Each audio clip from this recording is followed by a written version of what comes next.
Okay, let us then begin today's session.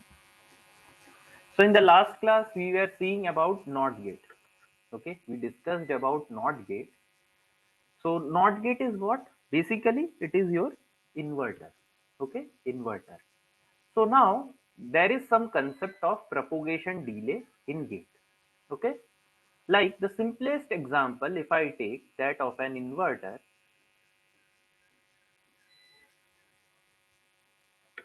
Okay,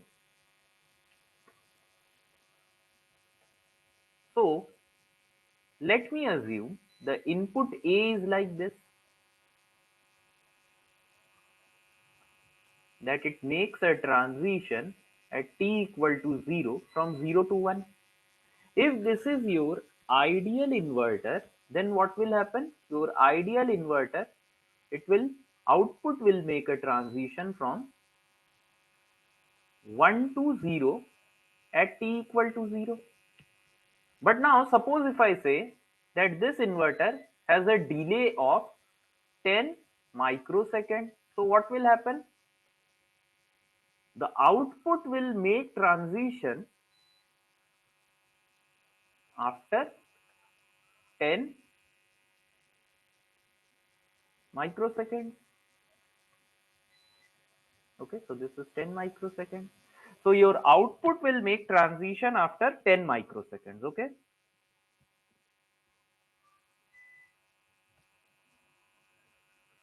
Yes.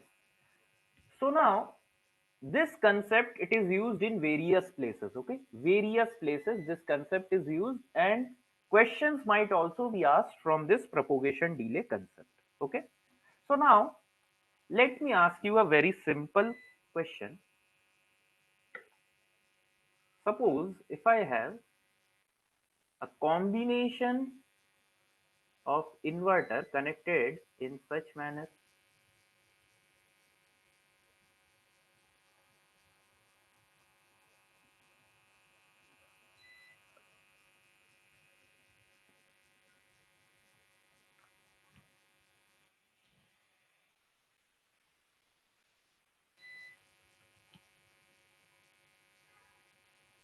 Okay, so this is your x, this is your y. So tell me what will be the output if propagation delay of each gate is 10 microseconds. Okay, propagation delay of each NOT gate is your 10 microseconds. So how will your output look? Very quickly, let me know.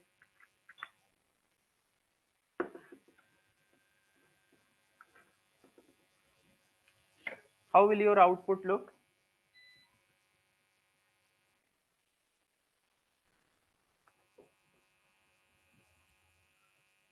Can anyone tell me?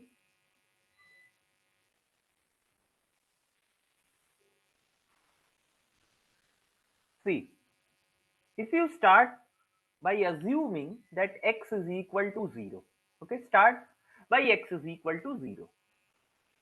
So at x is equal to 0, this is applied at t equal to 0. So after 10 microseconds, the output of this first NOT gate, it will be what?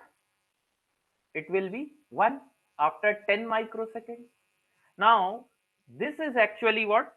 This is your input to the second NOT gate. So this one, it will convert to 0 after 10 more microseconds. So in total 10 microseconds plus 10. So this will be after 20 microseconds. Now look very carefully. This 0, it is actually the input of this third NOT gate, and it will convert to 1 after 10 more microseconds. So in total 10 plus 20, so that will be after 30 microsecond after the application of first input, you can see that your output is 1. Now this one, it will be feedback over here again. So now this one will be again 0, this will be 1, this will be 0. Okay, so this 0 will come after 60 microseconds. So basically your output y, it will look something like this. So initially you can see what it is 1, then it is 0. So it will be 1 for 30 microseconds. Then after that it will be 0. Again it will be 1, 0. And this procedure will go on and on. Okay, this will go on and on. Now, what was the time for this duration? We saw that this is basically 30 microseconds. If I want to calculate the time period, then this is what? This is your 60 microseconds. Okay, this is the time period of this square wave. So time period is equal to what? It is equal to 60 microseconds. If I want to write it properly, so this is what? So this is basically 2 into n into propagation delay. Now what is n? N is the number of inverter and PD is what? Propagation delay of NOT gate. So if you put, so why 2? Because this is a symmetrical square wave. So whatever is the time period of this region, low region, same will be the time period of the off region. So this is 2 into n over here is 3 you can see, and propagation delay is 10. So this is 60 microsecond which we calculated. So if I want to calculate the frequency, that will be what? 1 divided by 60. So whatever answer you will be getting, it will be in megahertz. Okay, it will be in megahertz. Okay, so now let me ask you one more question. So did we understand this concept? If you have any doubts, you can tell me.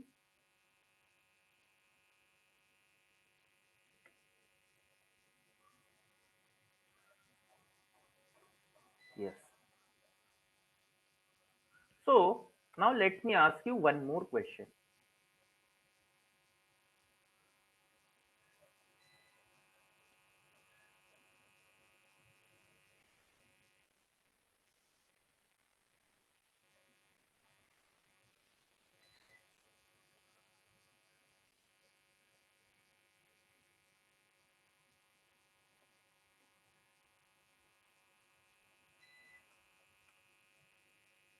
So this is again the same kind of configuration.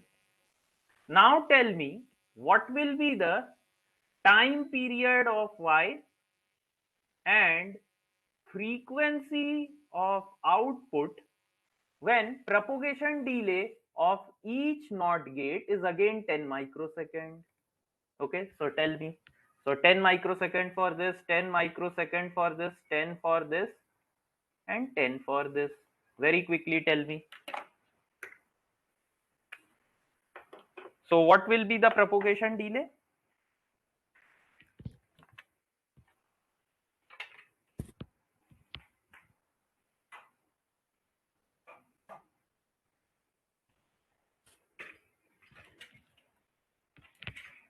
So I gave you the formula also.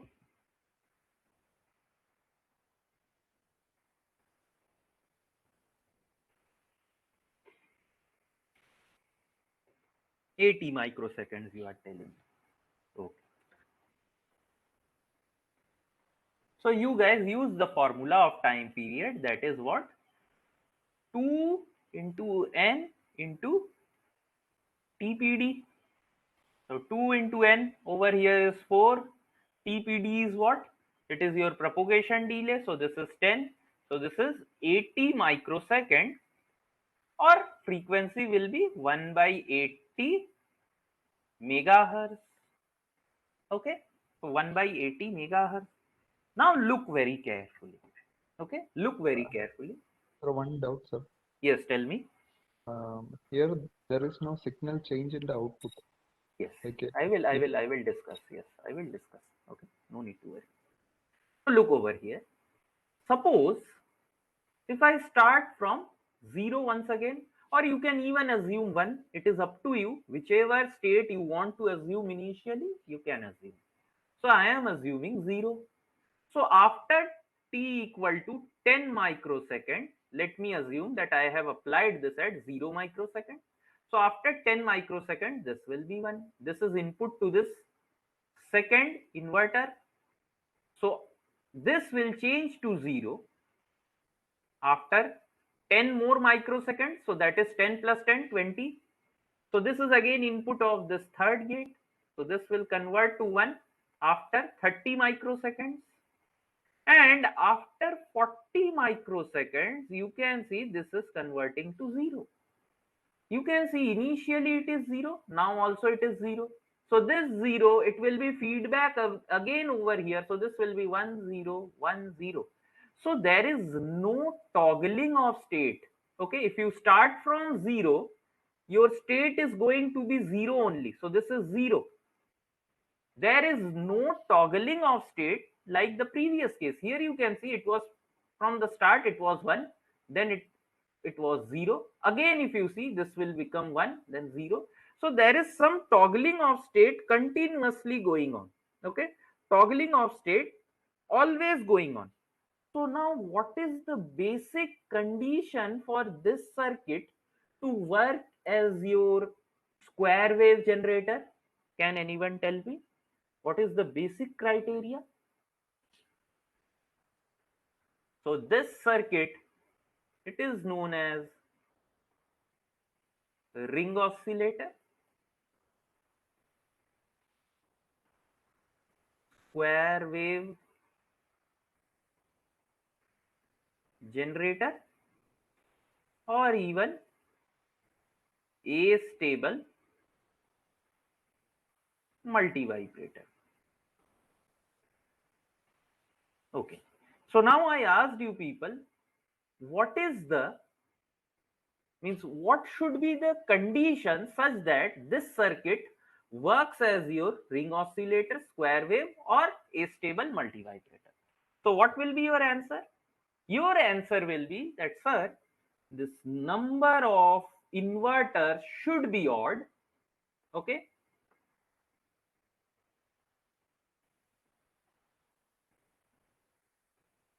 number of inverter should be odd for this circuit to work as square wave generator. So you can see in the second case I gave you, the number of inverters present over here was 4, which is even number. So that is why this was not acting as your square wave generator. Okay, so this question might be asked in your HAL exam. Okay, now the next, we have seen the basic gate, NAND gate, NOT gate, OR gate. Now let us start with universal gates.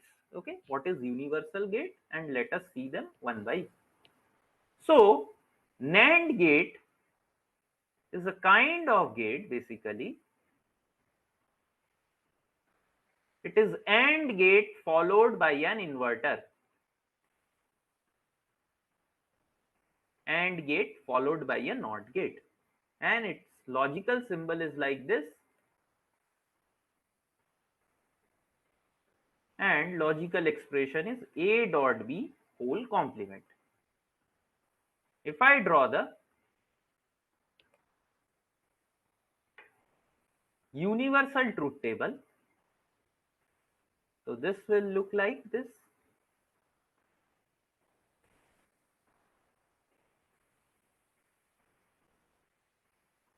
So the output of this NAND gate will be low when all the inputs are high. What I said? The input of this NAND gate will be low. Sorry, yes, it will be low when all the sorry, I made a mistake. So I am telling the output of the NAND gate, it will be your what? It will be your high when all the inputs are low. Okay, so look over here, low into low, this will be high, low into high, so this will be what? This will be low, so this will be high. So this is again high into low, so this will be what? Resultant will be low, so this will be high. Again, this is high into high, so this will be what? This will be low. So what did I say? Your output of the NAND gate, it will be low when all the inputs are high. Okay, so this is the very basic thing over here. Now let me ask you a question. How many, see, if I want to construct AND gate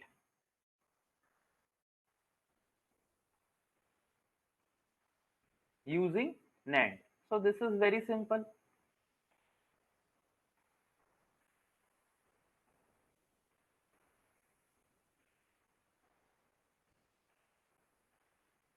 So this will be A dot B complement, and this will be what? This will be AB. If I want to construct OR gate, so this will look something like this.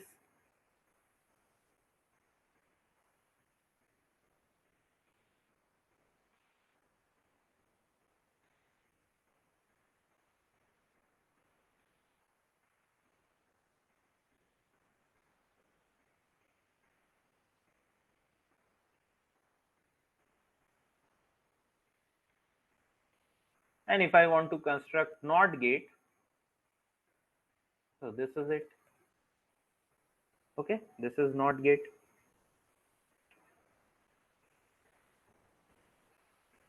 Surajit, I guess there is some network issue at your place, so it's okay. Okay, so now look over here very carefully. Now suppose if I ask you, okay, so here it is, means I was thinking, suppose this is very important, okay, very important. Suppose I have a function AB plus CD. I want you to implement this using minimum number of NAND gate. Okay, minimum number of NAND gate. So tell me what will be the number of NAND gate?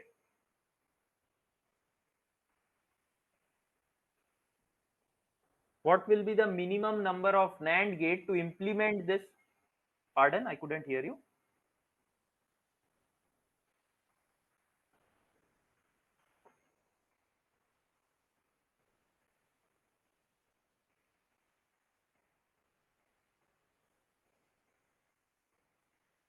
Three. Okay, very good. So three is the correct answer. What about others? Any answer? So look very carefully. Look here.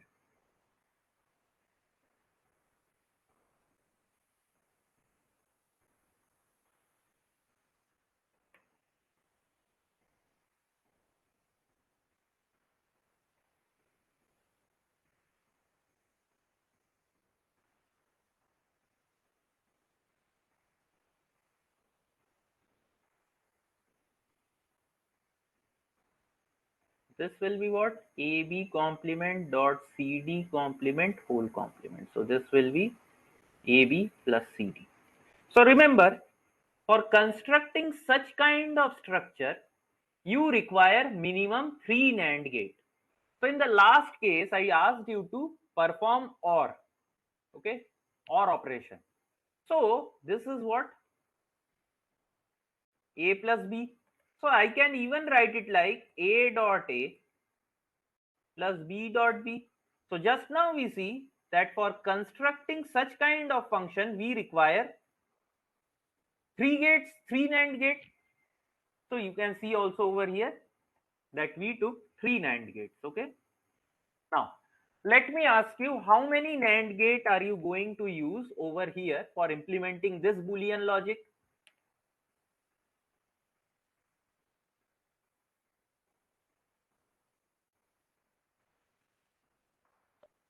5. Huh? Pardon?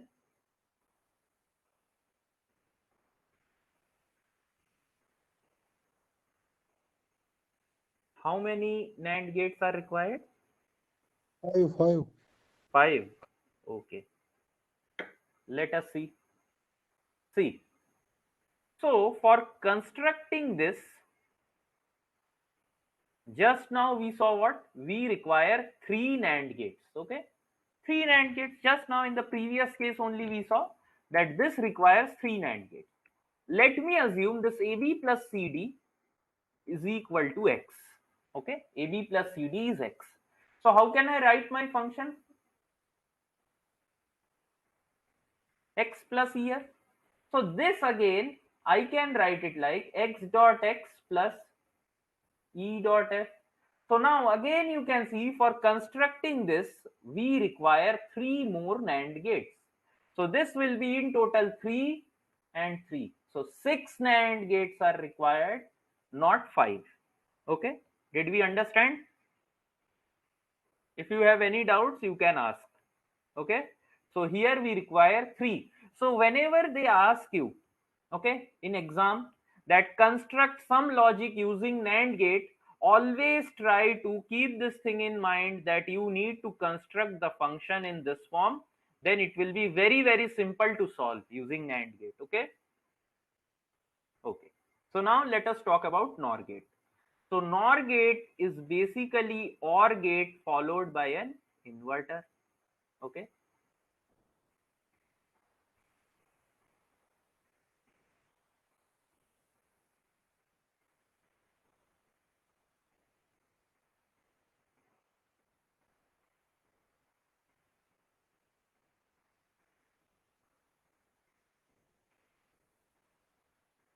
so its logical expression is A plus B whole complement.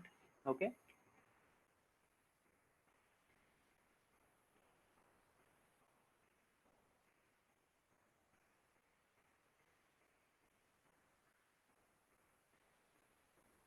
so this will be what? This will be high, this will be low, this will be low, this will be low. So output of your NOR gate is high when all the inputs are low. If any one of the input is high, your output will be low. Okay, Surjit is telling 6. Surjit, did you understand where you have made mistake? Why it will not be 6? Why? Yes, 6. Okay. So for the last question, okay, someone else told me 5. Okay.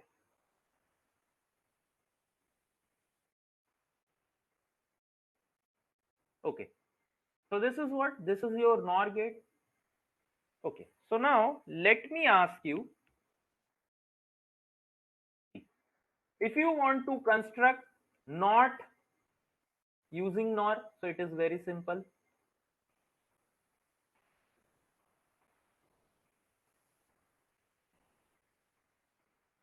This will be a complement. If you want to construct OR using NOR, so it will be like this.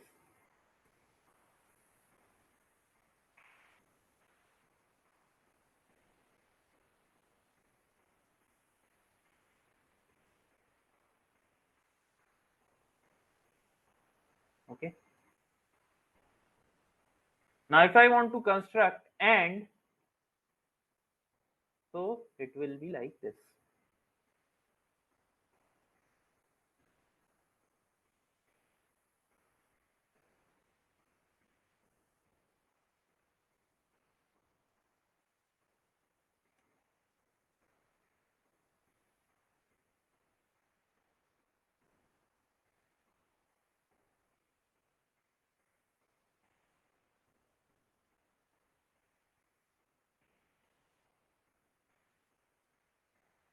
Okay. So you can see this is not OR and AND. Okay. Now let me ask you one more question over here. Suppose if I want to implement this function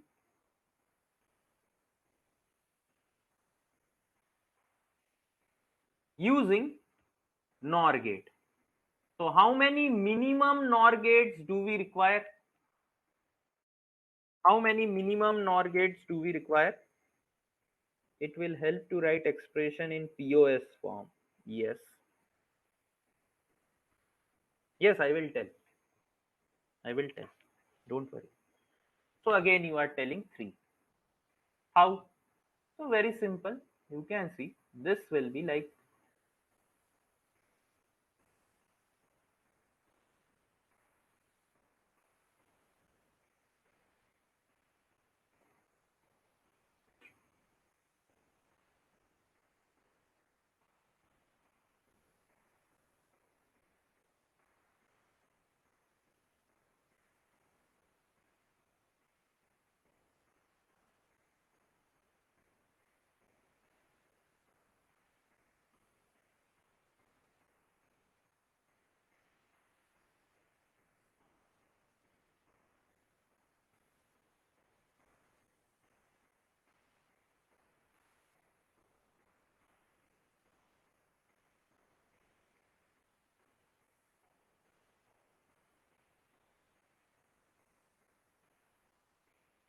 okay. So this we will get. So basically, if you see, this kind of structure requires 3 NOR gate. Okay. And let me again go back over here. So this structure, this is basically what? This is your and or structure. This is what? This is and or. Now this usually, why do we say this as and or structure? Look here, if I want to implement this using and or gate, so I will implement it like this.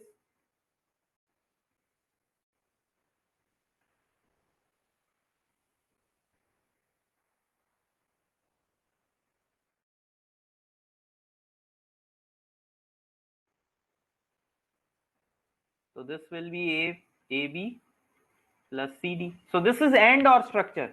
So they might even ask you that what is the equivalent of and or structure. So you are going to say equivalent of and or structure is NAND structure.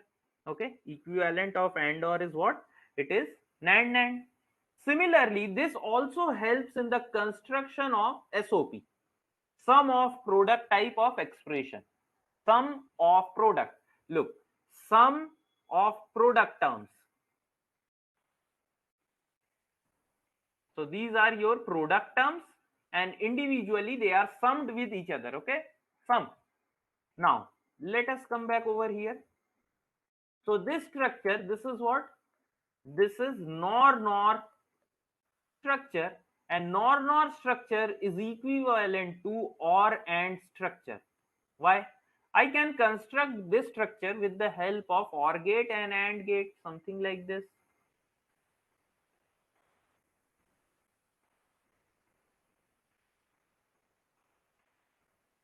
So note down all this theory. So theory part is very important in HAL exam. So such kind of questions might be asked. Okay. So this is what? This is your OR AND structure. So NOR is equivalent to OR AND, and such kind of structure is helpful in construction of POS equation, product of sum. So look here, this is what? These are your sum terms, and we are basically doing what? Multiplying or taking product of this two term. Okay, so that is why this is known as what? This is known as your POS. Okay. Now we have what? We have your special purpose gate, and the first special purpose gate is what? It is your exclusive or also known as XOR gate.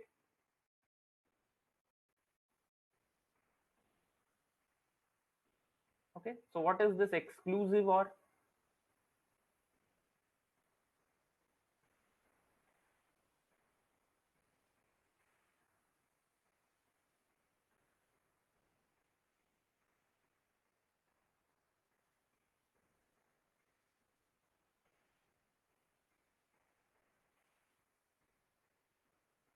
So this exclusive or has your Boolean expression, something like this, and this is given by a b complement plus a complement b.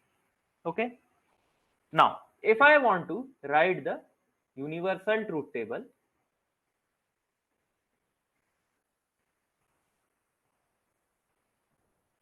so XOR gate is basically a kind of gate which produces output high when both the inputs are at different state. If your input is at different state, output will be high. If your input is at same state, output will be low. So if you see here, both the inputs are at same state, low and low, so here it will be low. Here you can see low high, so output is at different state, so output will be high. Here also input at different state, output will be high. Here input is at same state, so this will be low. So if you draw basically your positive logic, so positive logic will be what?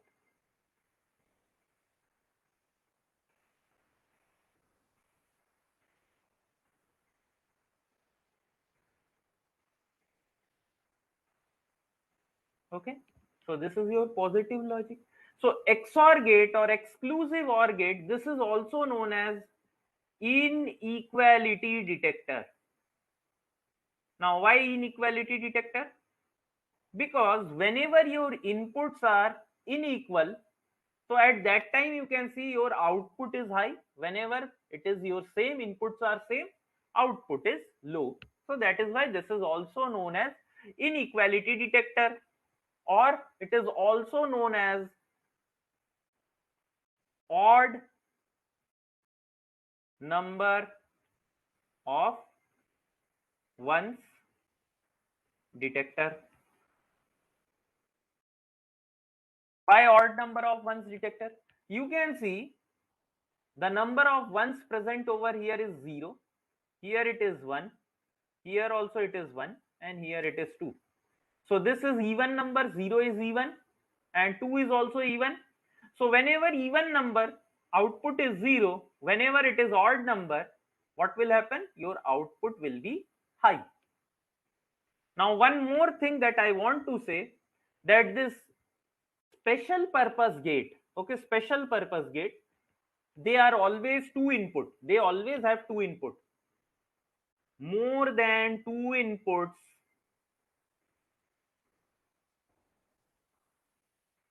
are not practically possible. Okay, practically it is not possible. Theoretically you can draw like this, it's okay.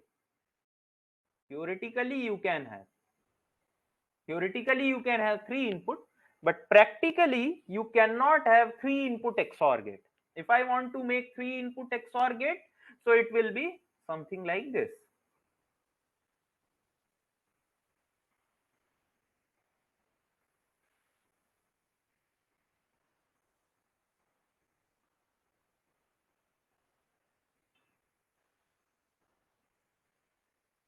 So this is C.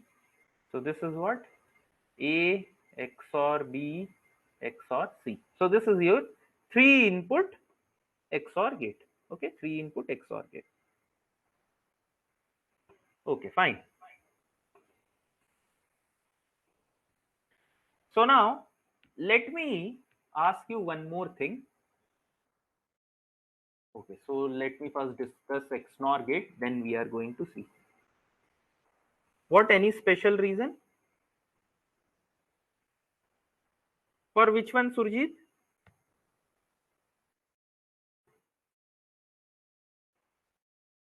Just a minute. Just give me a minute. I'm getting a call.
I'm very sorry. So I had one call.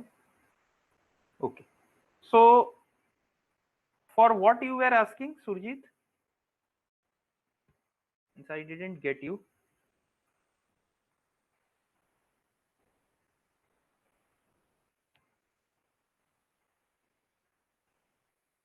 Can you tell me once again what you are asking? For having three input practically, for not having three input practically. So basically, that is a constraint, okay, structural constraint that we have with XOR gate. We cannot construct more than two inputs in your XOR gate. Okay, all the other gates like your NAND gate, your AND gate, okay, your even normal OR, and they have like more than two inputs, but XOR gate it cannot have. Now if you ask me why, so we need to go in the internal structure of this XOR gate. So this internal structure is using what? It is using diode or even your BJT. Okay, so these are constructed using BJT or MOSFET. So these are not that much, means what you can say, physically realizable using this type of internal circuitry. It is not possible. Okay, is that clear? Okay. So now let us move to XNOR gate. So this is exclusive NOR gate. So this is basically what? This is XOR gate followed by an inverter.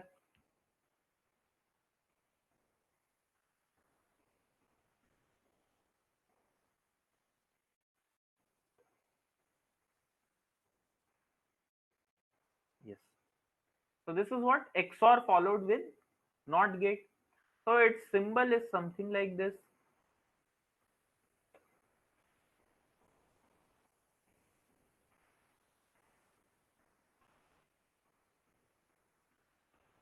So if you solve this, this will be what?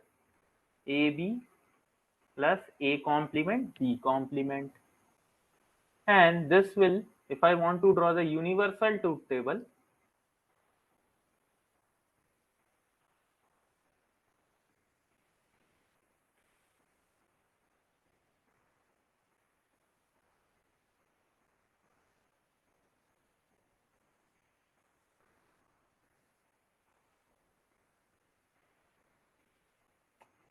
just a minute, okay?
Yes.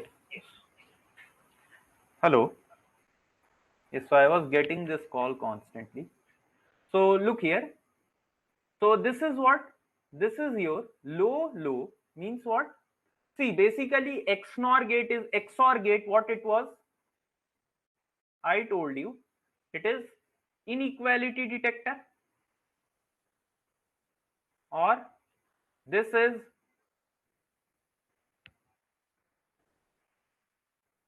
odd number of ones detector.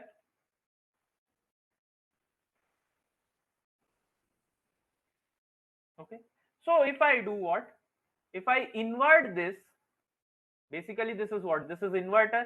So inequality will become equality detector, or this will be what? This will be even number of ones detector. Okay, even number of ones detector. So if this is the case, then what will happen? So over here, whenever your inputs are equal, output will be high. Whenever it is unequal, it will be low. So this will be high, this low, this will be high. Okay. So now if I want to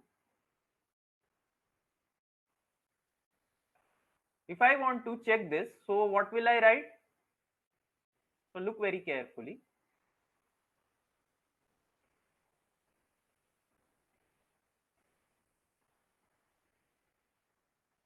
Zero zero.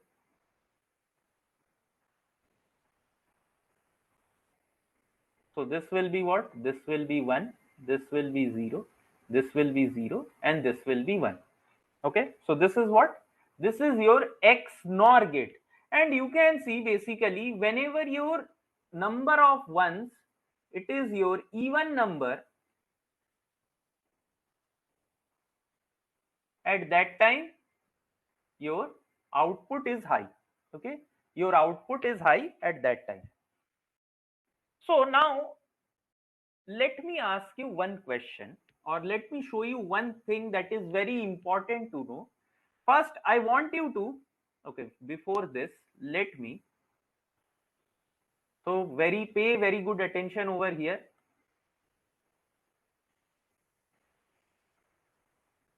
Okay, so this will be what?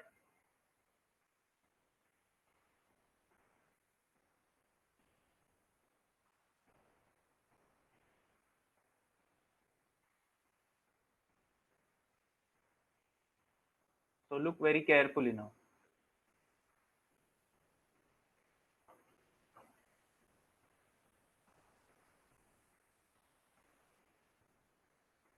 Just a minute, okay, just a minute.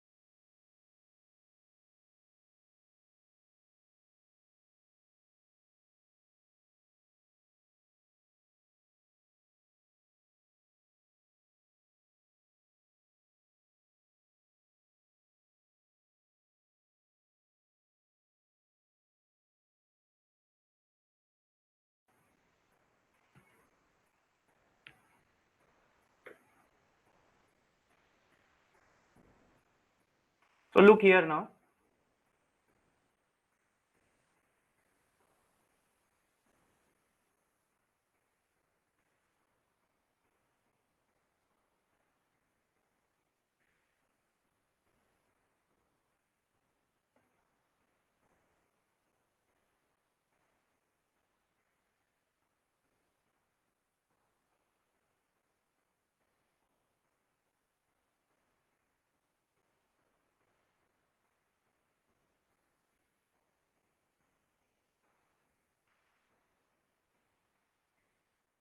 So very quickly do one thing. Calculate A XNOR B over here very quickly. Then we will calculate A XNOR B XNOR C.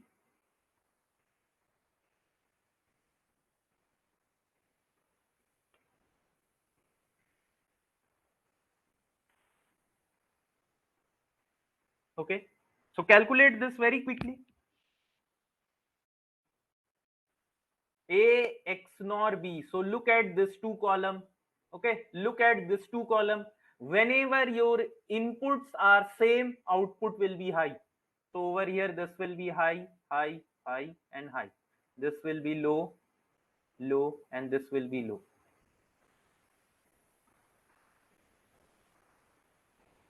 Okay. Now look over here. This is A XNOR B XNOR C. So that means you need to look at this two column. Okay, C and A XNOR B. So whenever your inputs are same, output will be high. So over here you can see this is 0 1, so this will be 0. This is also 0 1 0. So this will be 1 1, so this is 1. This is also 1 1, so 1 1 0. So this is 0. This is what? 0 1. Sorry, this is 0 0. So this will be 1. This is 1 0. So this will be 0. This is 1 0 0 0 0. So 1 0 0. So 1. This is 1 0. So 0 1 0 0 0 1 0. So 0 1, this will be again 0 1 1, this will be 1, and again this is 1 1, this is 1. Okay, now what about this one? This is A XNOR B XNOR C XNOR D. So now look at this two columns. Okay, look at this two columns. So this will be what? This you can see this is, hello, any doubt? Yes, sir. There's one mistake, I guess, in this third zero. AX or BX or C. The third This one, zero is third zero in AX or BX or C. third zero, this one, Yeah, that's actually one.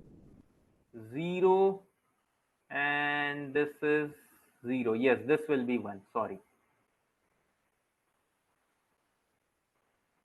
Okay, fine. So now look over here. So this is 0 0. So this will be 1. This is 1 0. So this is 0. This is 0 1. So this is 1. This is 1 1. So this will be 1. This is 0 1 0 1 1. So 1. This is 0 0. So 1. This is 1 0. So 0. This is 0 1. So 0. This is 1 1. So 1. This is 0 0. So 1. 1 0 0 0 0 1 1 0. So this will be 0 0 1. This is 0. This is 1 1. So this will be again 1. Okay. So note this down very quickly. Then I have a very important conclusion to make. Okay. So very quickly do it.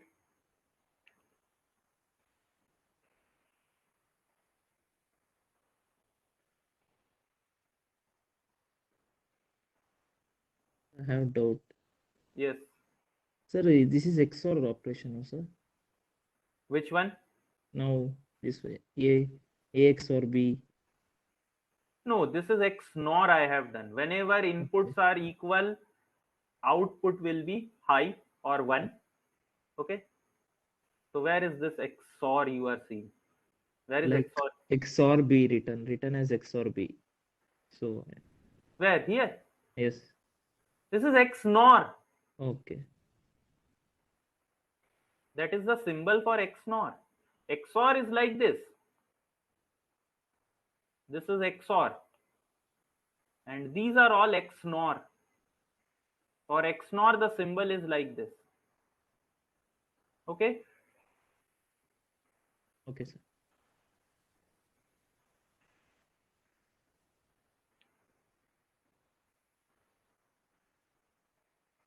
Okay. So now see very carefully.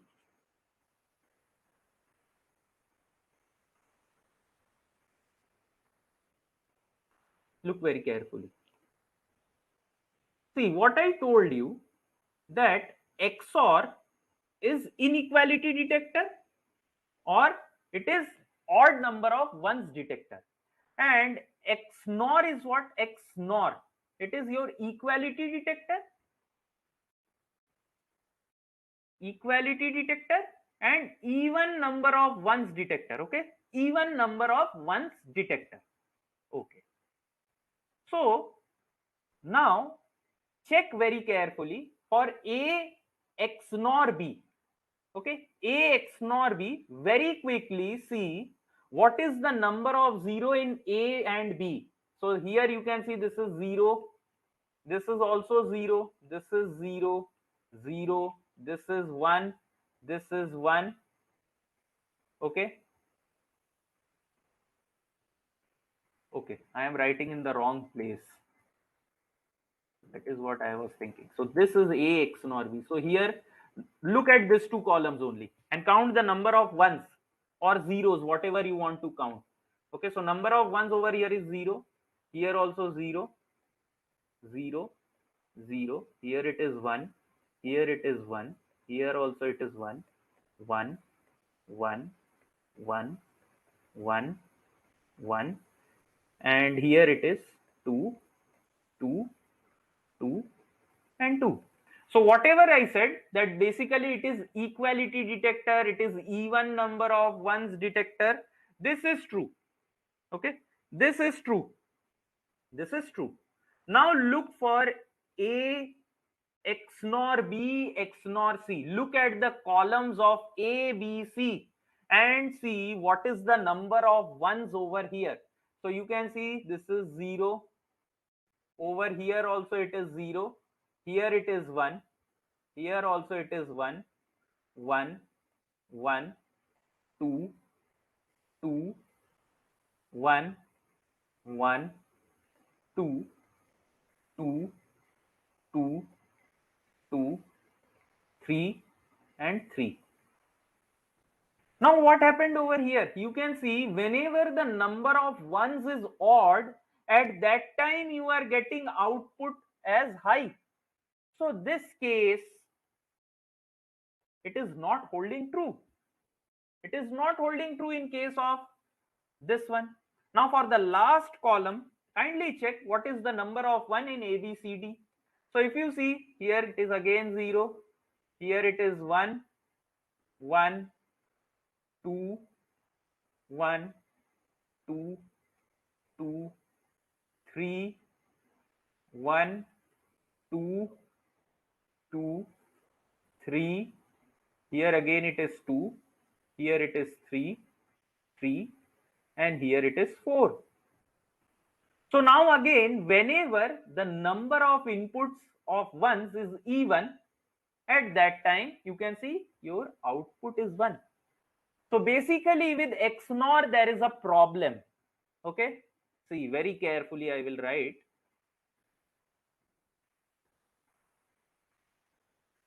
You might have seen this also.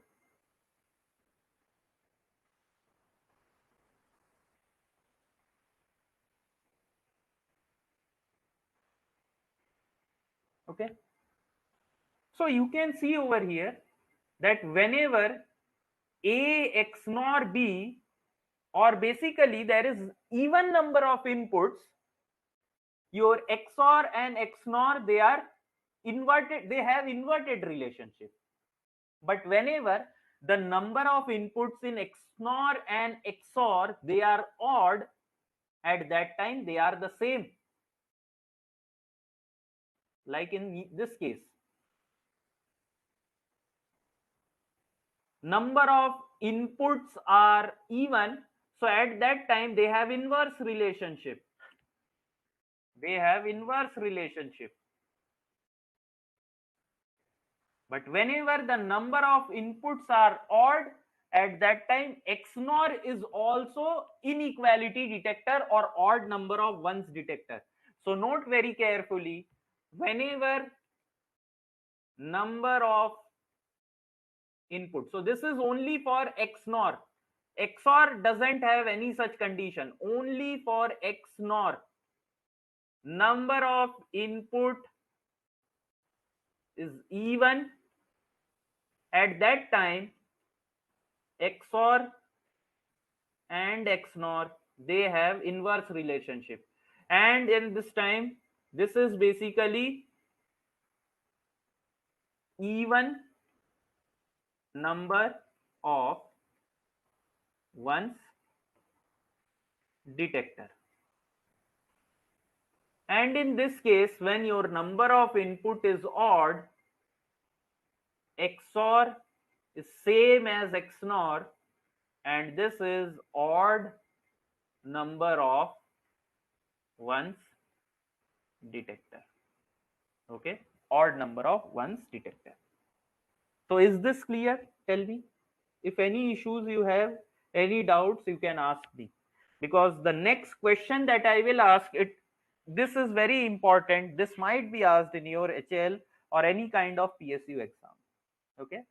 If this is clear, I want you to write me output of all the 5 cases very quickly.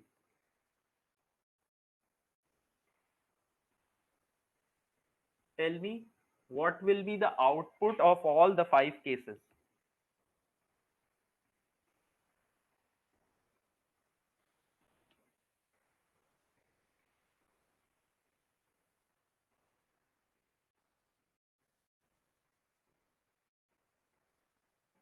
See, for XOR, you don't have such condition. XOR is always odd number of ones detector. It is not dependent on number of input.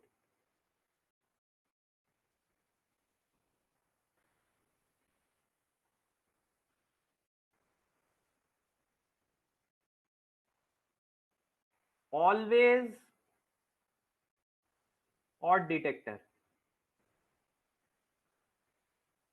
But with XNOR, we have certain conditions. So now tell me very quickly.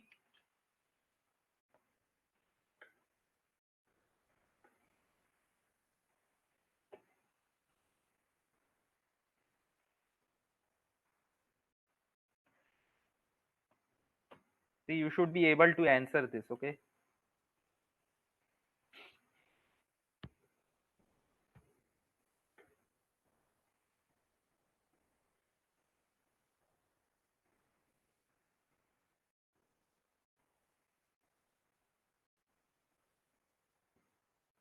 So what answer are we getting? Anyone? 1 1 1 0 0. Okay. So let us see. Okay. So look over here now. Okay. So this is XOR operation. XOR operation. So XOR is what? It is odd number of ones detector. So count the number of ones over here. So 1, 2, 3, 4, 5. So here number of ones is 5, which implies that it is odd. So output will be 1. Now look over here. This is XNOR. So first I need to see what is the number of input. So look, 1, 2, 3, 4, 5, 6. So number of input is 6. That means this is even number of ones detector. Okay. So calculate the number of ones present. So this is 1, 2, 3, 4. So 4 means what? Even number. So output will be 1. Now next calculate. So how many number of inputs we have? 1, 2, 3, 4, 5, 6, 7. So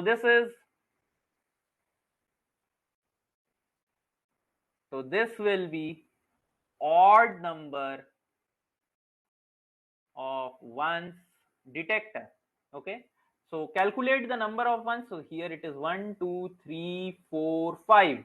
So 5 means odd. So output is 1. Now check over here.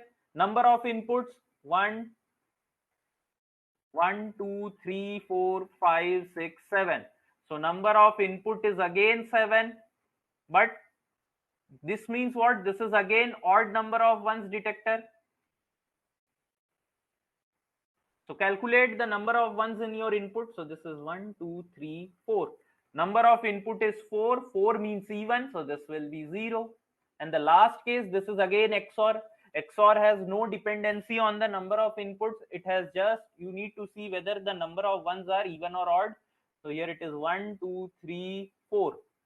Inputs, number of input, that is 1 is 4. Sorry, I shouldn't be writing input. So number of ones is 4. So this is even.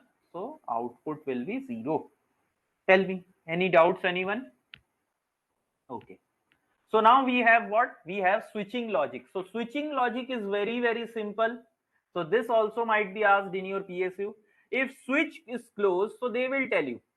Like in my, means whatever convention Mostly in the books it is followed. Switch closed means it corresponds to 1, and switch open means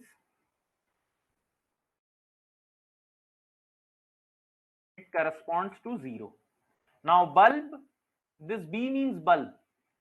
So bulb glowing means 1, not glowing means it is 0. Okay. So here you can see this is switch A and switch B. So what is this logical expression? Very quickly tell me.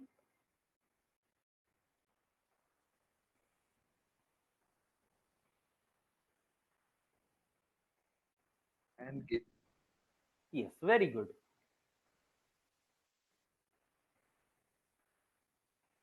See, if both the switches are closed, current will not pass.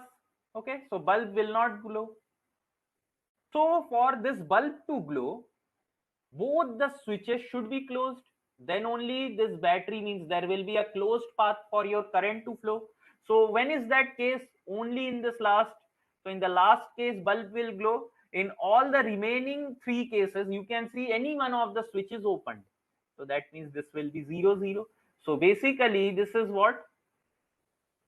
This is your AND gate. Okay, this is your AND gate.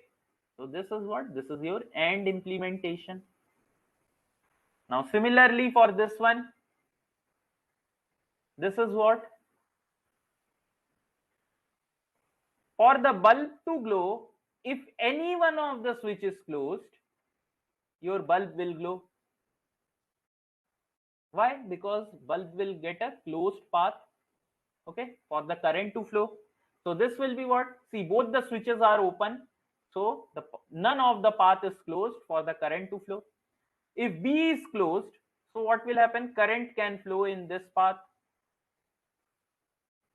Okay, so there will be a cyclic path. So obviously current can flow. So here it will be 1, 1, 1. So for the bulb to glow, any one of the switch should be closed. If both the switch are open, then only your bulb, it will not glow. So this is what? This is your implementation of OR gate. Now what is this? This is very simple. If your switch is closed, if your switch is open, then what will happen? Current will flow in this path. Okay, current will flow in this path, so bulb will glow. If your switch is closed, so what you can see, basically this voltage source, it will be shorted, so bulb will not glow. So this is your NOT gate. This is your NOT gate. Now what about this one? What about this one? What is this? See, basically, so such kind of questions will be asked.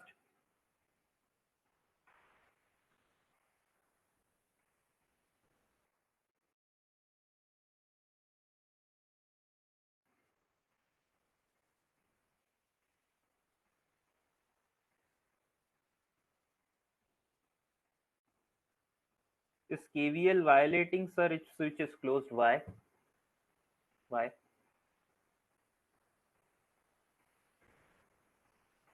Why KVL will be violated? I am basically shorting out this voltage source.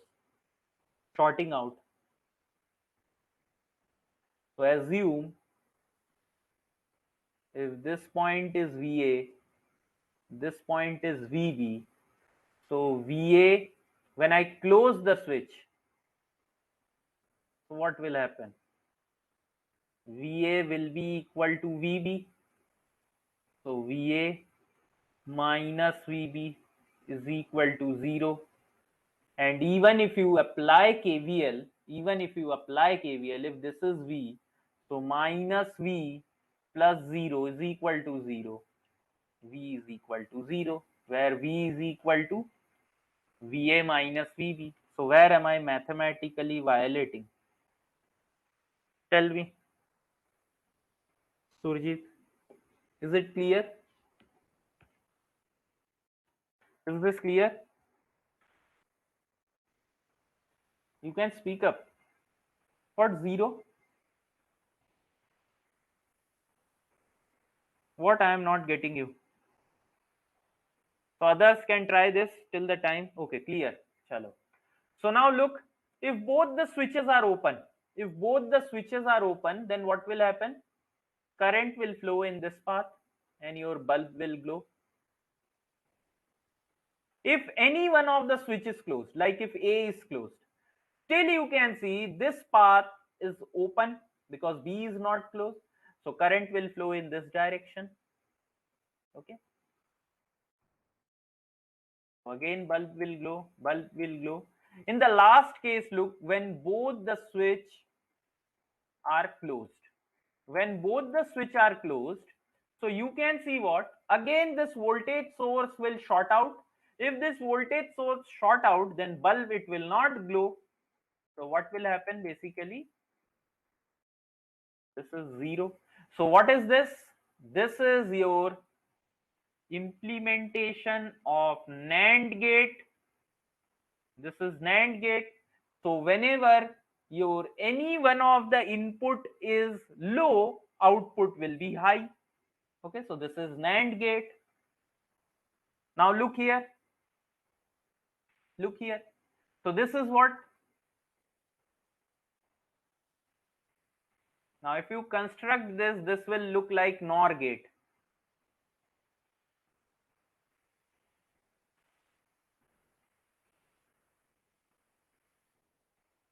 Okay, this is look like NOR gate. Why?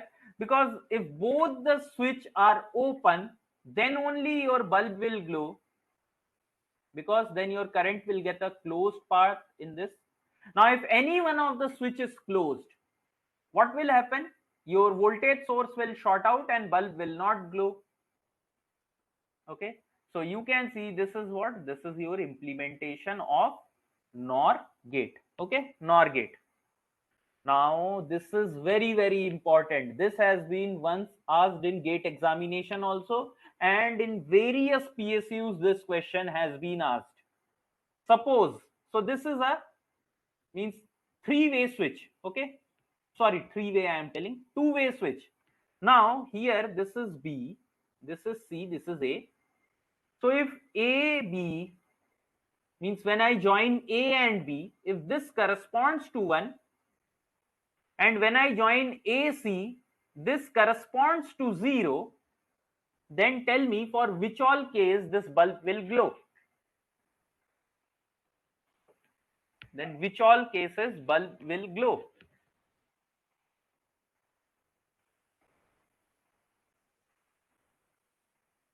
This is a two-way switch. Basically, AB means what? Connecting AB like this. Okay. AC means what? Connecting like this. Here also it is the same, AB, AC. Okay. So now look.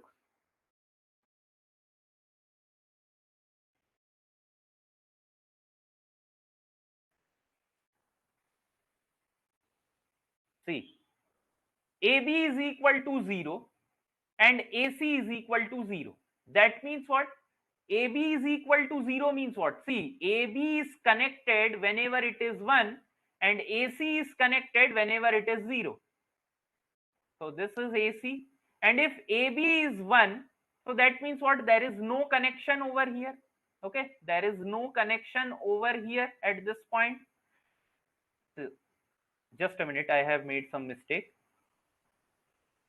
So if AB is equal to 1, so okay. So look here, AC is this, and over here this is like this.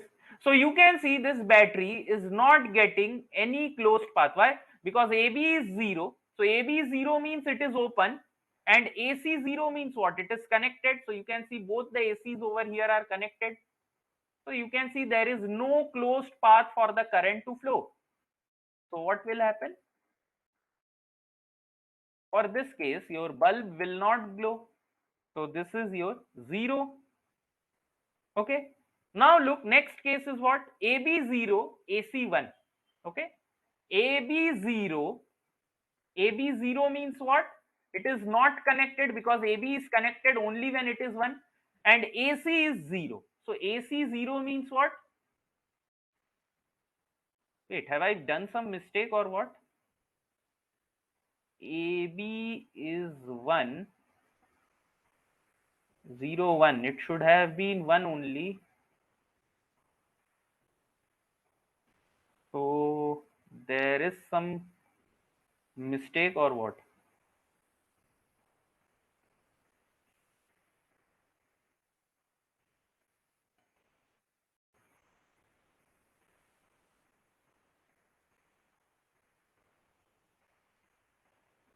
Okay, just a minute. Okay, so I might have done something over here.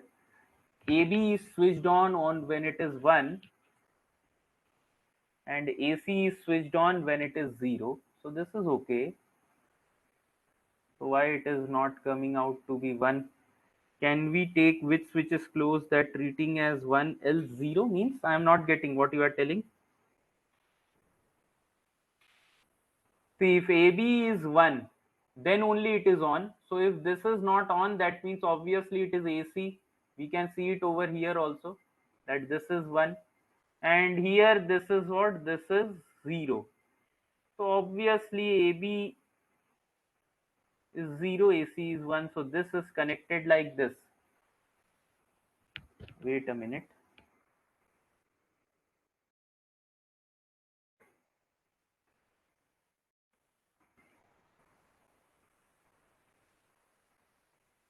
So if this is the case, 0, 0. AB not connected, so this is AC. Okay, fine. Now this is 0 and this is 1.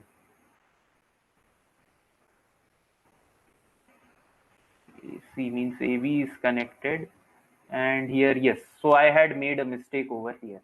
Okay, when I was drawing the switch at that time, I made a small mistake like this. Okay, so now look very carefully.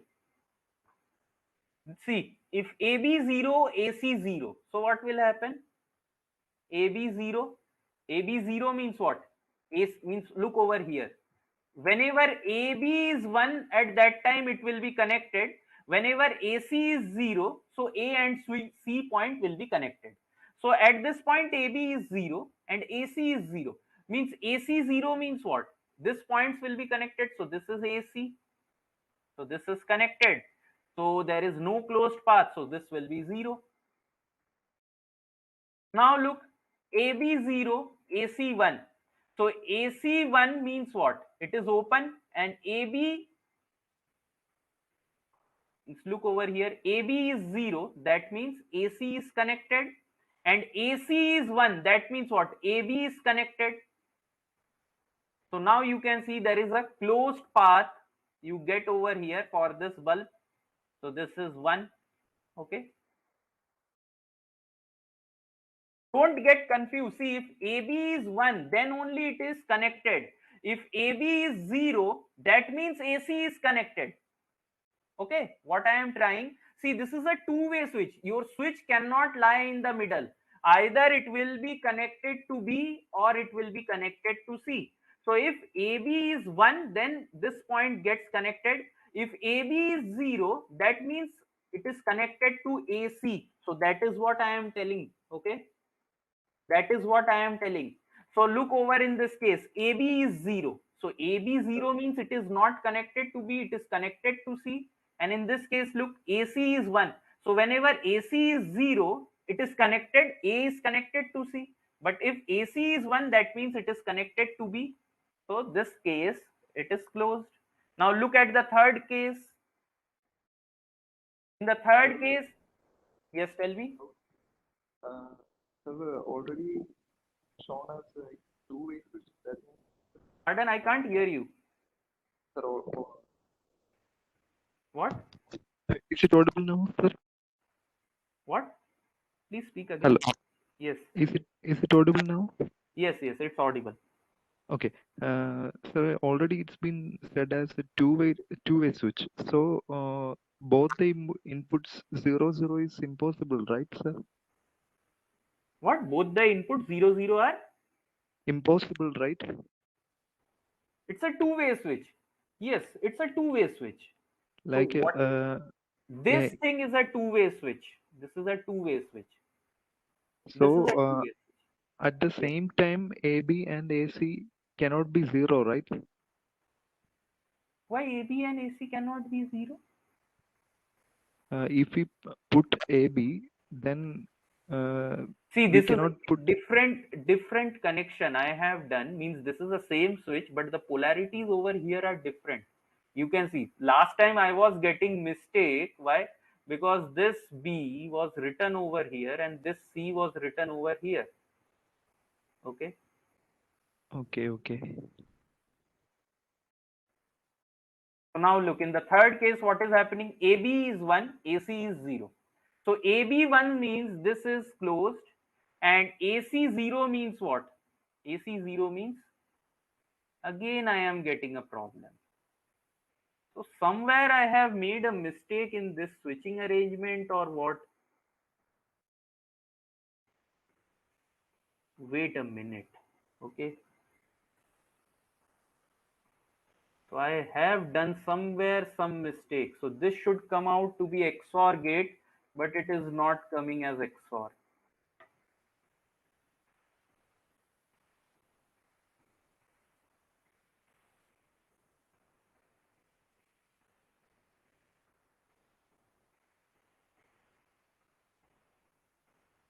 Okay.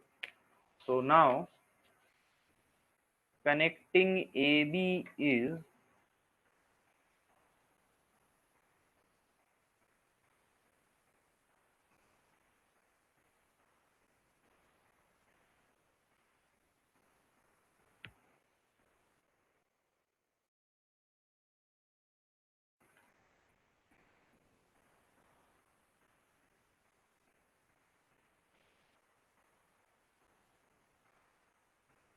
so let me assume this is switch 1 and let me assume this is switch 2. So this is where I guess I was making a mistake.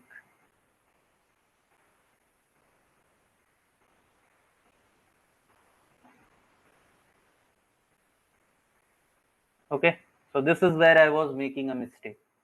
I was considering the position, but instead these are the switches. Okay, now this will be clear. So switch 1 and switch 2. So switch 1, look what is happening. This is 0. 0 means A is connected to B, and in switch 2 this is also 0. So that means what? A is connected to B. So now you can see what? This is no closed path for this bulb to glow. So obviously this will be what? This will be 0. Now look, in the second case, switch, this is switch 1 is in 0 position. 0 means A is connected to B, and in switch 2 this is 1. So 1 means what? A is connected to C. So now you can see there is a closed path over here. Okay, there is a closed path, so this will be 1. Now in the third case, you can see what? Third case, look, switch 1 has state 1. So A is connected to C, and switch 2 has state 0. So 0 means what? A is connected to B. So again there is a closed path. So this is 1. In the last case, you can see both the switches are having state 1 and 1. So this is what? 1 and 1 means what? So this is 1. So A is connected to C. Over here also A is connected to C. No closed path. So this is 0. And this is your XOR gate, or this logic is known as your staircase logic. Okay. So I'm very sorry I hadn't considered this as means this should have been switches. Okay. And I took something else. So is this clear? Tell me. Now is it clear? So let me ask you, yes, tell me, any doubt? Clear, sir, clear. Yes. So now let me ask you, can I use, means you might have seen, if you live in this, means this staircase logic, you might have seen.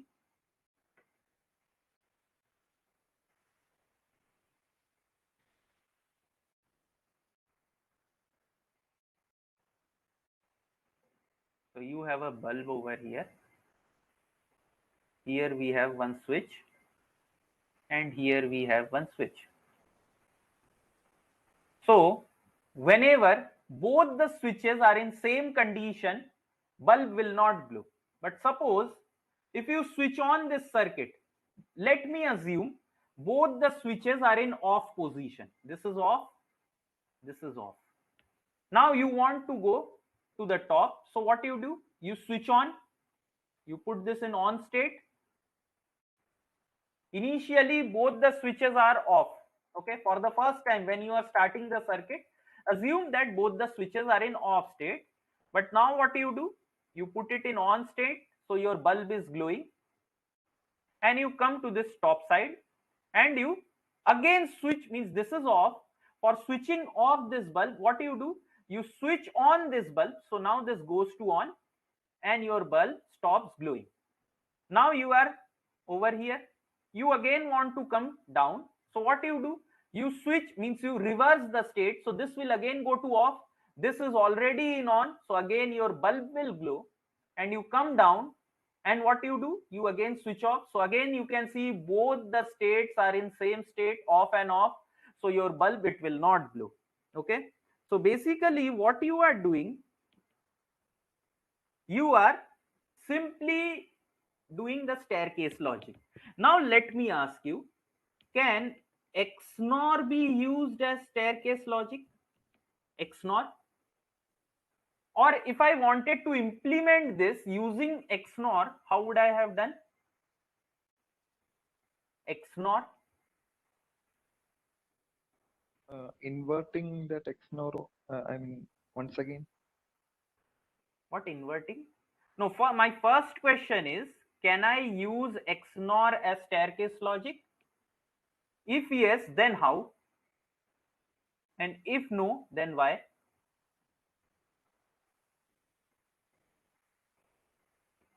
Yes, tell me now. I think no, because for glowing the bulb, we have to present on top and bottom at the same time. So how can we do that actually? No. See, you can do it.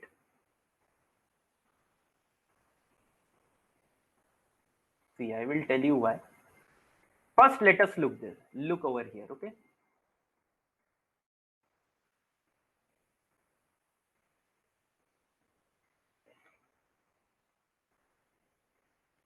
So again, if it is 1, AB will be connected. If it is 0, AC will be connected.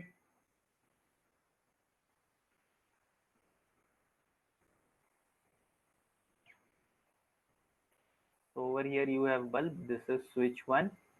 This is switch 2. So look. So this is also very important question, because most of the time, 99%, not even 99, 100% of the time, in all the books it is written that for implementing staircase logic, we usually use XOR logic. Okay. But look over here. If switch 1 is 0, switch 2 is 0, that means both the switch are connected to AC. So this and this. You can see this voltage source is having a closed path for this bulb. Bulb will glow. Next is what? Next case is your, this is 0, this is 1. So 0 means it is connected to AC, and 1 means this switch is connected to AB. No closed path, bulb will not glow. In this case also, bulb will not glow. In this case, both are 1 1, so AB and AB. So again you are getting a closed path, bulb will glow. Now look over here. This is basically XNOR logic, and with the help of XNOR logic also you can implement staircase logic. How?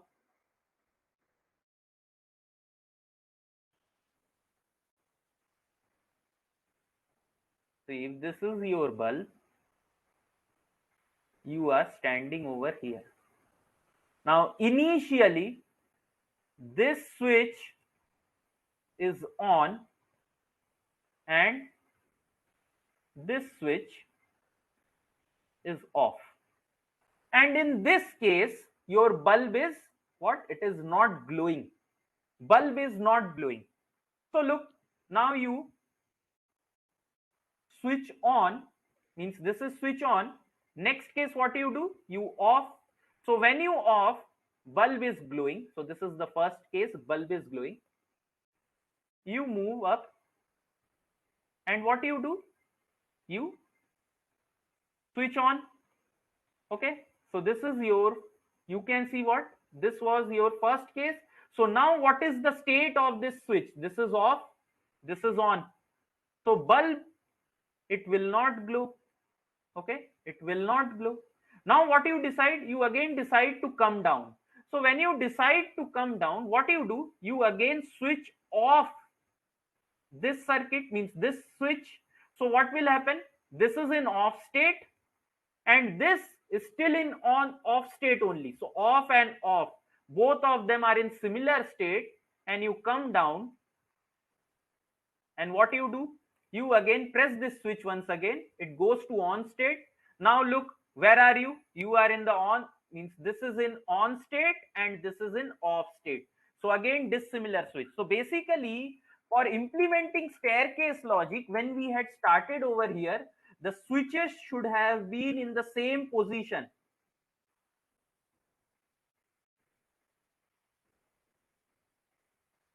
In same position, if we want to implement staircase logic using XOR,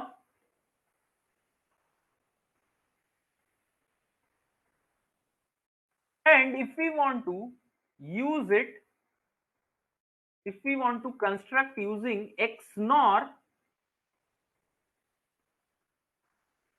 then initially your switch should be in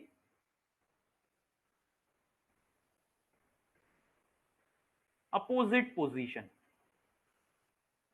Tell me if this concept is clear to you guys or not.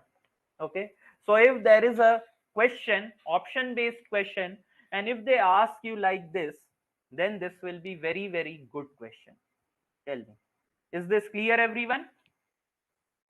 If it is clear, then let us solve the first question. Tell me, what will you get the answer over here? Or even before this, there was this one question that I had taken. Yeah, can we solve this one? Solve this question first.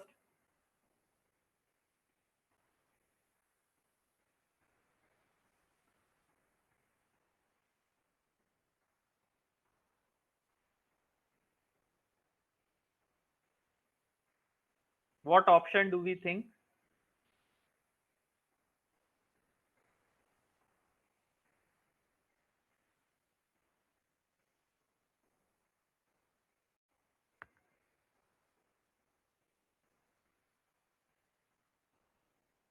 So this should be, you should be getting the answer like within 30 seconds.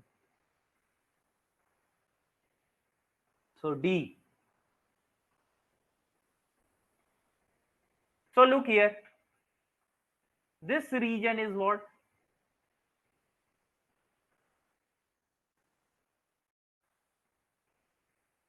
Let me zoom it for you guys.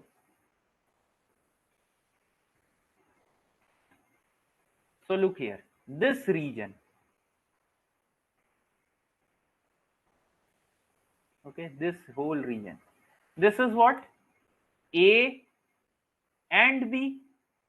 Okay, A and B.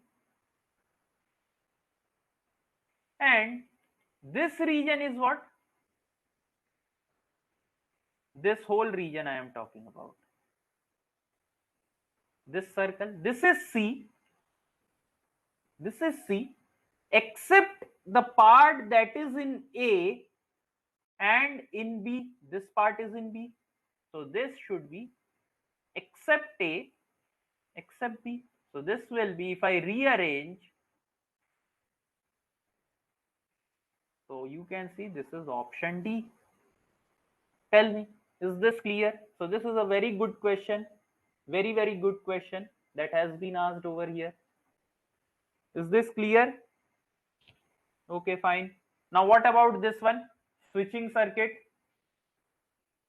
See, most of the question it will be asked from this chapter only, or very simple questions will be asked from your sequential circuit. Okay. So what about here? Tell me. A.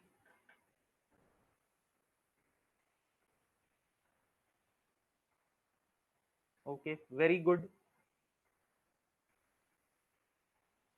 See, whenever switches are connected in parallel, switch connected in parallel means what? It is OR operation. So this is A or B.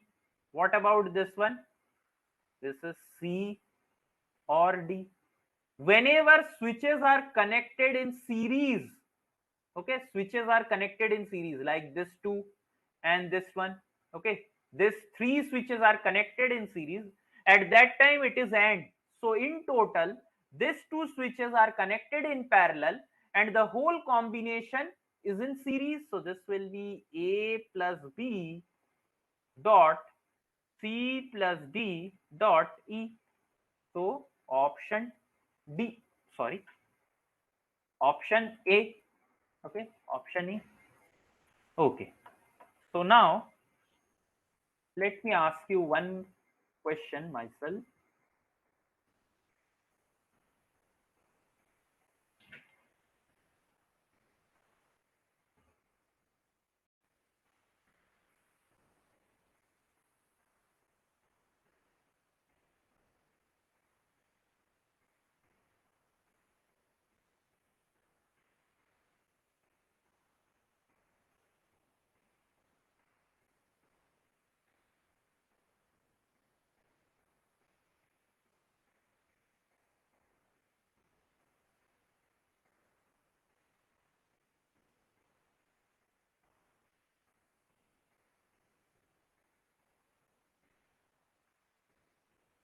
Without option, tell me what will be the Boolean logic over here. When will the bulb glow? What will be the Boolean condition or Boolean function implemented over here?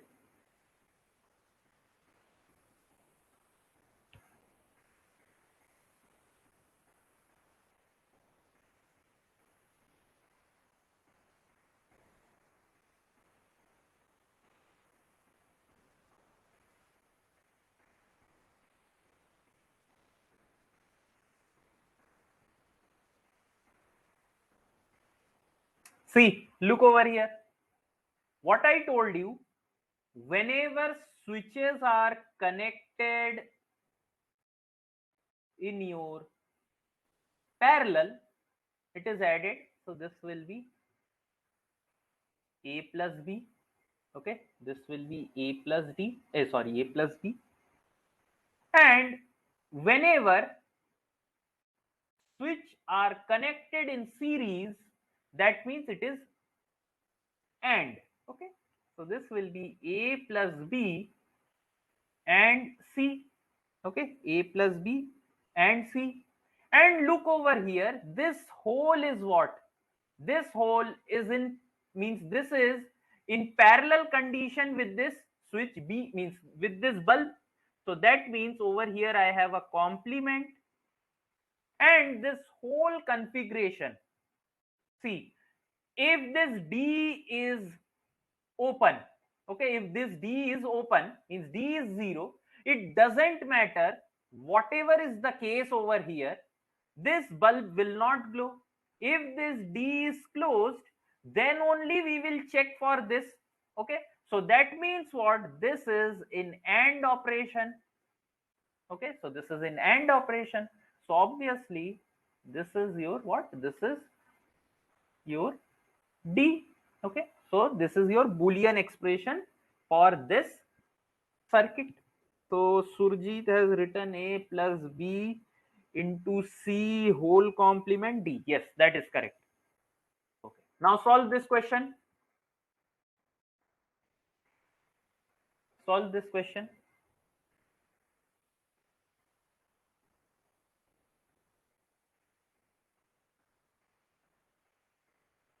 So this is basically De Morgan's rule.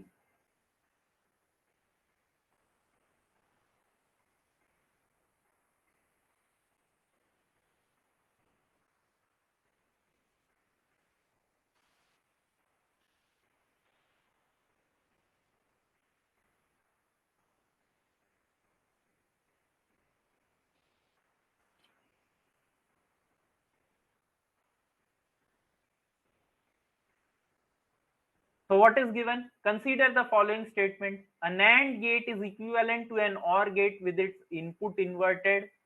See, a NAND gate is equivalent to an OR gate with its input inverted. So this is what I have written.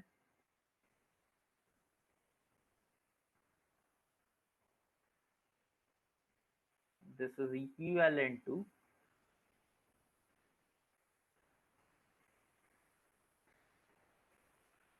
an OR gate with its input inverted. So option 1 is correct. A NOR gate is equivalent to an AND gate with its input inverted. So this is what I have written in first one. So this will be what?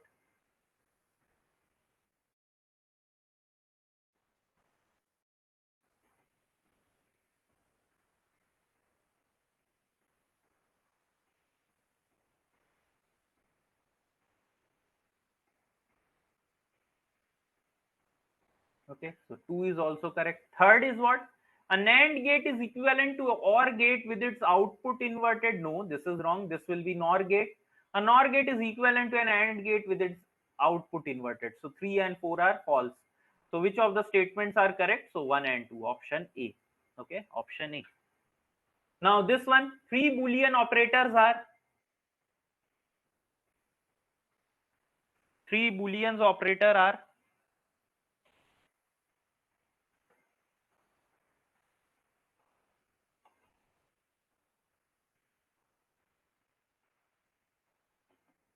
So what is your answer? A. Very good.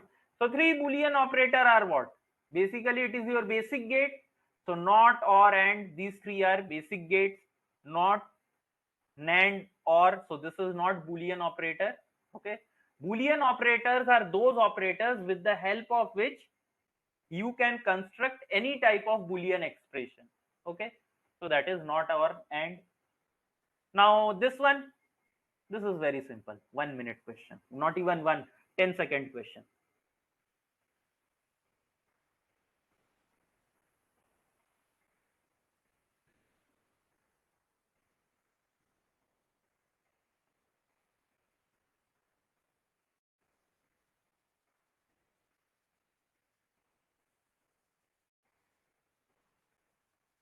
So this is what? This is very simple. You don't even need to solve. Okay. So this will be the output of an XOR gate with AB as input. This will not be possible. If you solve this, this will be what? You can directly see this will be A plus B, A, something like this. So this will be what? This will be your A bar B plus A B bar. Okay. So this is XOR gate. Okay, XOR gate. So obviously option C is your correct answer. Yes, very good. If I ask you what will be XNOR gate, XNOR, then so look at B, it will be what? A plus B, and if I solve it using De Morgan, so this will be A complement dot B complement. So this will be what? This will be 0. Okay, so no, we cannot do. Okay, option D. Option D. Look at option D. So this will be A dot B plus AB. So this will be your XNOR. If they are asking XNOR, if they are asking XOR, this will be the case. Okay, fine. Now solve this question. This one, I know, means I am hoping that you people know the basics of diode. Okay.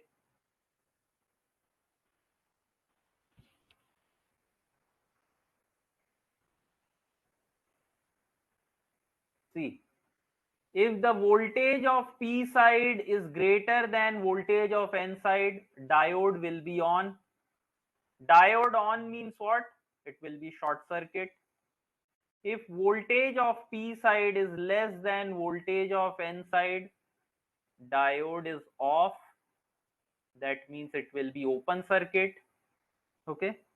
So if you look over here, it is given if negative logic is used, the diode gate shown in the figure. So negative logic, they have even specified over here that 0 corresponds to 0 volt and 1 corresponds to -5. So A, B, and this is C. So 0, 0, 0, 1, 1, 0, 1, 1.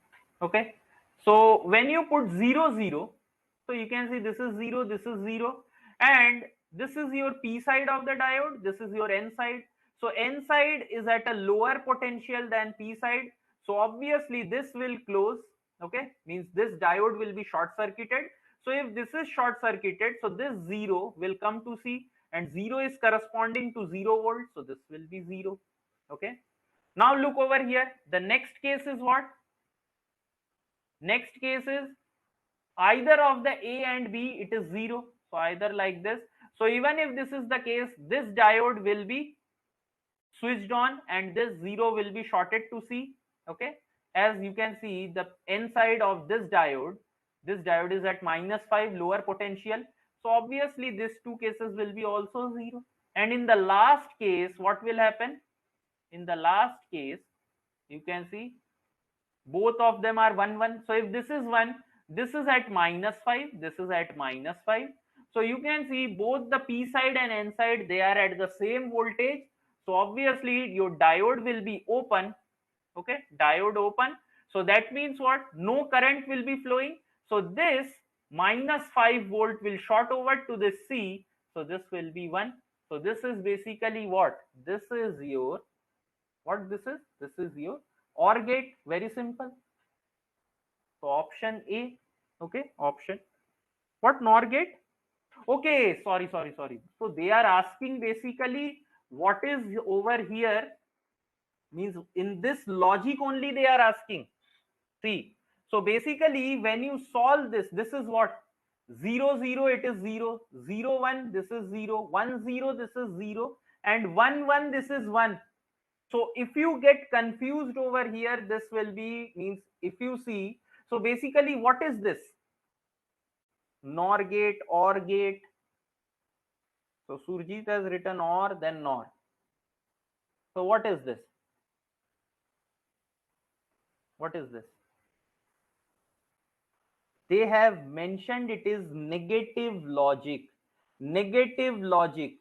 And if you get confused, simply write high, high, high, low.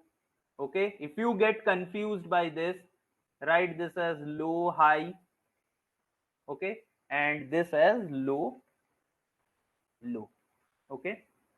So whenever both the inputs are low, your output is low. If any one of the input is high, your output is what? High. Okay. So what is this? What is this? If both the inputs are low, this is low. If any one of the input is high, this will be high. So what is this? Arey, this is simple OR gate. OR gate. So why have you written NOR gate? Why have you written NOR gate? So that is why this is very important, that whenever you get negative logic, it is better to write like this and check. Okay, so that is why I wanted to show you this. Okay, this question is very good, because most of the students, they will think what is this, means this is what kind of gate. So they will think this is NOR gate. Okay, they will think this is NOR gate and they will mark NOR, but it is given specifically that negative logic is used. So if negative logic is used, you have to use the concept of negative logic, or you simply use what? You simply use the universal truth table. So with universal truth table, you will always get your answer. So now, okay, gray code I haven't actually explained to you people. Okay, so now solve this one.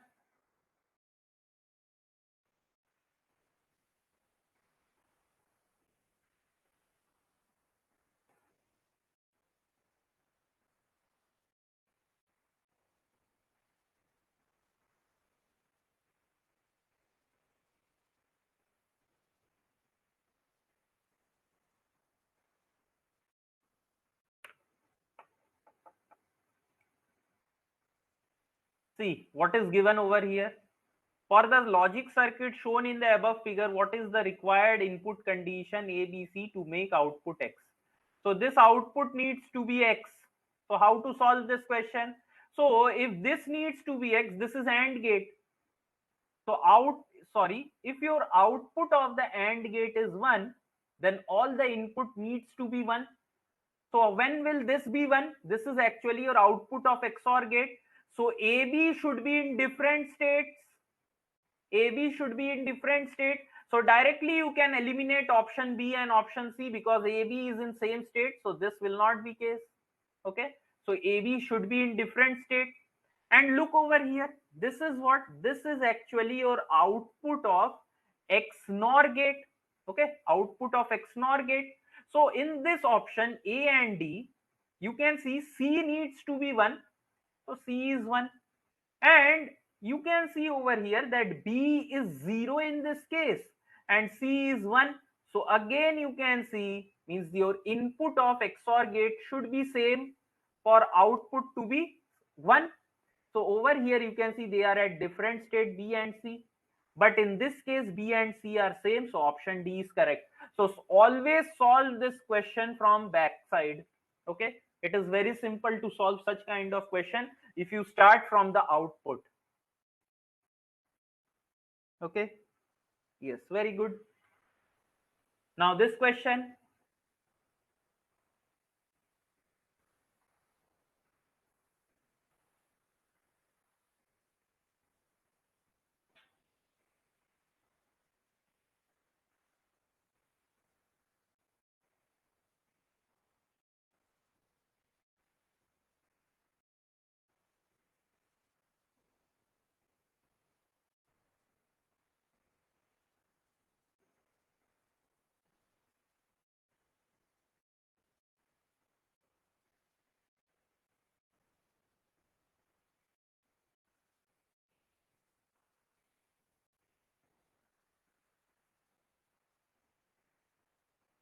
Yes, Surji, they give you question to confuse sometimes. Okay.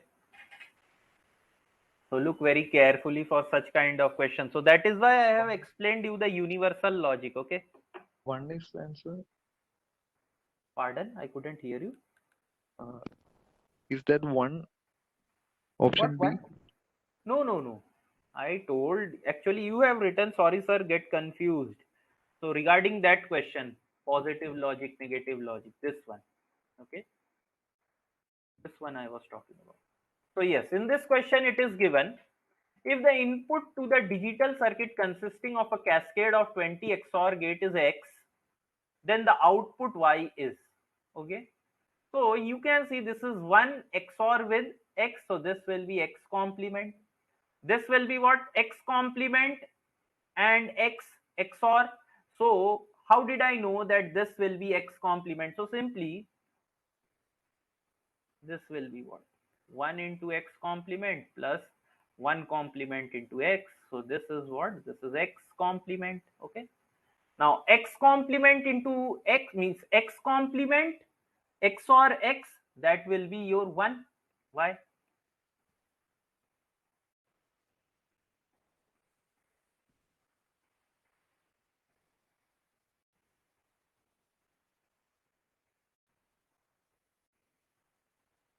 Okay. So like this there are 20 gates. Okay. Like this 20 gates are there. So 20 is what? 20 is your even number.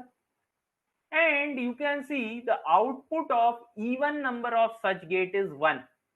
Okay. Output of even number of such gate is 1. So what will be your answer? It will be 1 because there are 20 XOR gate. Surjit, why have you written X over here? X is not the correct answer. Did you understand? Next question is this. We have solved such type of question.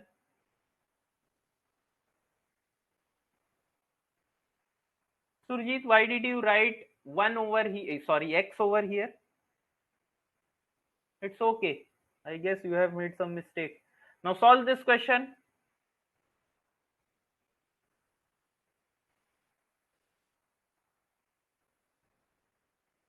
See, this is very simple. Find the fundamental frequency of the ring oscillator given below. Okay, so time period will be what? First check if this is a ring oscillator or not. So number of inverter is 3, that is odd, that means this is ring oscillator. So time period will be 2 into 3 into delay, so that is 10 picosecond. So this is 30-60 picosecond. So frequency will be 1 divided by 60 picosecond, so that will be 10 to the power minus 12. So this will be what? Sorry, 10 to the power minus 12 will be in the denominator. So this will be 100 by 60 into 10 to the power 10, or this will be what? Okay, so they have taken in gigahertz. Okay, so let me write it like 100 by 6 into 10 to the power 9. So this will be somewhere around 16.66, because this will be 50 by 3. So 16.67 gigahertz, approximately equal to 16 gigahertz. Okay, so option B is your correct answer. Okay, now the last topic for today is what? Binary to gray code, gray code to binary. So gray code, where is gray code used? Where is gray code used?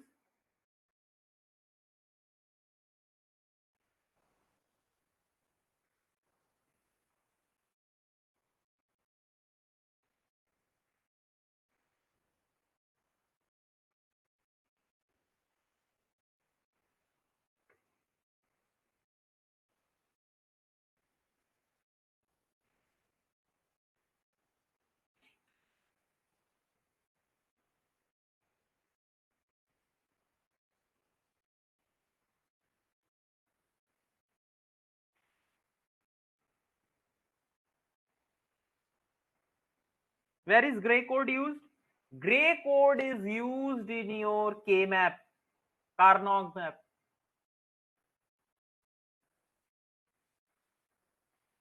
Okay, K maps. Now, what I have written, it is a kind of reflective code wherein consecutive numbers only one bit is changed. That means what? Look very carefully. First, let me show you how to calculate the gray code equivalent of a given binary string. Suppose if I have a binary number, something like this. Okay. Now, how to, this is binary. I want to calculate what? Gray code. So, first number or the MSB is copied, same. Now, the next bit of the gray code, what I do? I do consecutive XOR. So, take XOR of this two, 1 XOR 1, so that is 0. Next is what? 1 XOR 0, so that is 1. Next is 0 XOR 1, so that will be 1. Next is what? 1 XOR 0, so this is 1. Okay. So, this is how you calculate gray equivalent of a binary string in DPSK. Okay, so I don't have that much idea about communication. Okay, so I was asking about digital only. Okay, so now tell me what will be the answer for this question. Then I will tell you what is the meaning that I have written over here. What is reflective code and what is all those things. First, tell me what will be the answer.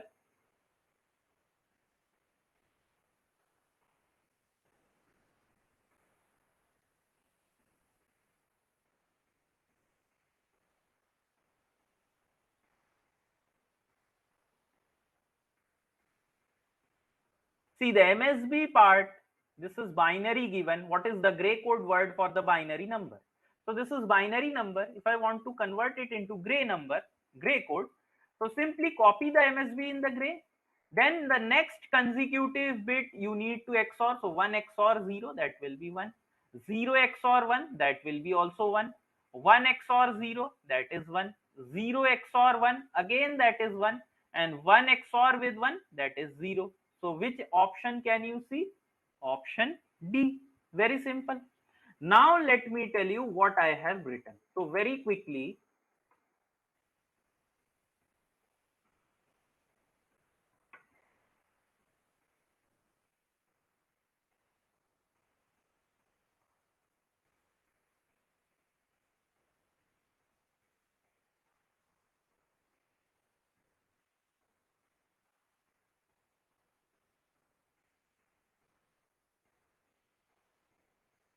See, this is in binary.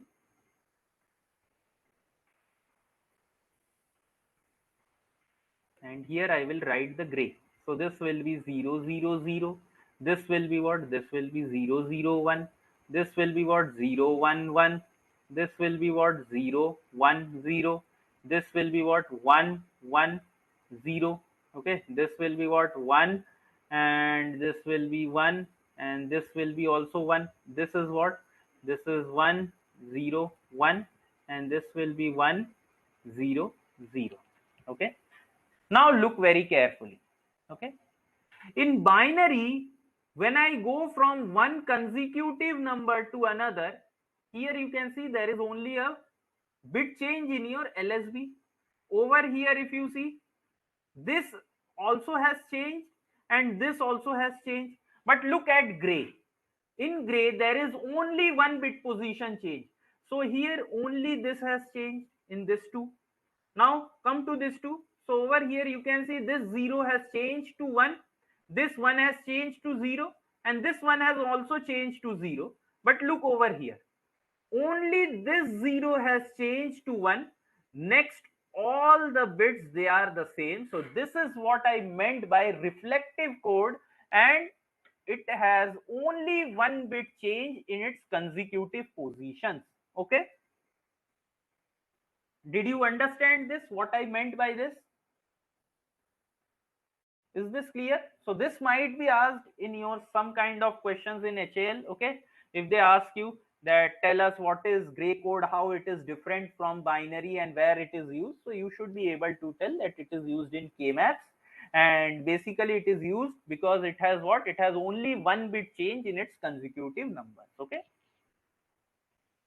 Okay. Now what?